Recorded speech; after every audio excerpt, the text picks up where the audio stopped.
গেল মাসের শেষের দিকে ইরানের সর্বোচ্চ নেতা ৮৫ বছর বয়সী আয়াতুল্লাহ আলী খামেনি গুরুতর অসুস্থ হয়ে পড়েছেন বলে জানা যায়। খামেনির অসুস্থতার তথ্য প্রকাশিত হওয়ার পরপরই দেশটিতে নতুন উত্তেজনার সৃষ্টি হয়। ইরানের জনসাধারণ অধীর আগ্রহ নিয়ে অপেক্ষা করতে থাকে তাদের প্রিয় নেতার বর্তমান অবস্থান জানার জন্য। এর মাঝেই আন্তর্জাতিক একাধিক গণমাধ্যমের প্রতিবেদনে দাবি করা হয়েছে ইরানের সর্বোচ্চ ধর্মীয় নেতা আয়াতুল্লাহ আলী খামেনি কোমায় রয়েছেন। তবে অবাক করা তথ্য হলো, কোমায় থাকা গুঞ্জনের মধ্যে ১৭ নভেম্বর রবিবার লেবাননে নিযুক্ত ইরানের রাষ্ট্রদূতের সঙ্গে সাক্ষাৎ করার একটি পোস্ট করেছেন খামেনি। নিউ ইয়র্ক টাইমস গত অক্টোবরে খামেনিকে গুরুতর অসুস্থ বলে একটি প্রতিবেদন প্রকাশ করেন।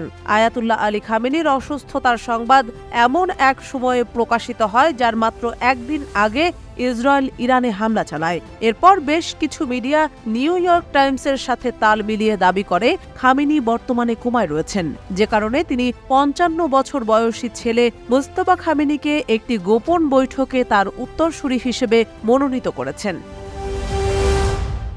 এমন গুঞ্জন যখন ডালপালা মেলতে শুরু করে, ঠিক তখনই নিজের ভেরিফাইড এক্স হ্যান্ডেলে রাষ্ট্রদূতের সাথে সাক্ষাতের একটি ছবি সহ একটি পোস্ট দিয়েছেন, যেখানে লেবাননে ইরানের রাষ্ট্রদূত মুস্তফা আমানির সঙ্গে তার অফিসে কথা বলতে দেখা গেছে।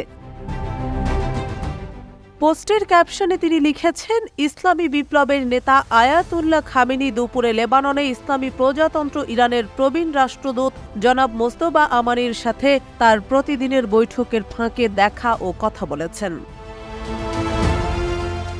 এর আগে গত সেপ্টেম্বরে লেবাননে ইরান সমর্থিত হিজবুল্লাহ গোষ্ঠীর ব্যবহৃত পেজার ও ওয়াকিটকি বিস্ফোরণে আহত প্রায় ৩,০০০ জনের মধ্যে আমানি ছিলেন, যেই হামলায় অন্তত ৩৯ জন নিহত হয়। সে হামলার জন্য ইসরায়েলকে দায়ী করে আসছে ইরান এবং হিজবুল্লাহ। এদিকে গত মাসে ইসরায়েলে ১৮০টি ক্ষেপণাস্ত্র নিক্ষেপ করেছে ইরান, জানিয়ে গত ৫ অক্টোবর বক্তৃতায় ইসরায়েলের বিরুদ্ধে ফিলিস্তিন ও লেবাননের আন্দোলনকে সমর্থন জানিয়ে তিনি বলেন, ইসরায়েল আর বেশি দিন টিকবে না। সেই সঙ্গে ইসরায়েলের উপর ক্ষেপণাস্ত্র হামলাকে জনসেবা হিসেবে ন্যায্যতা দেন খামেনি।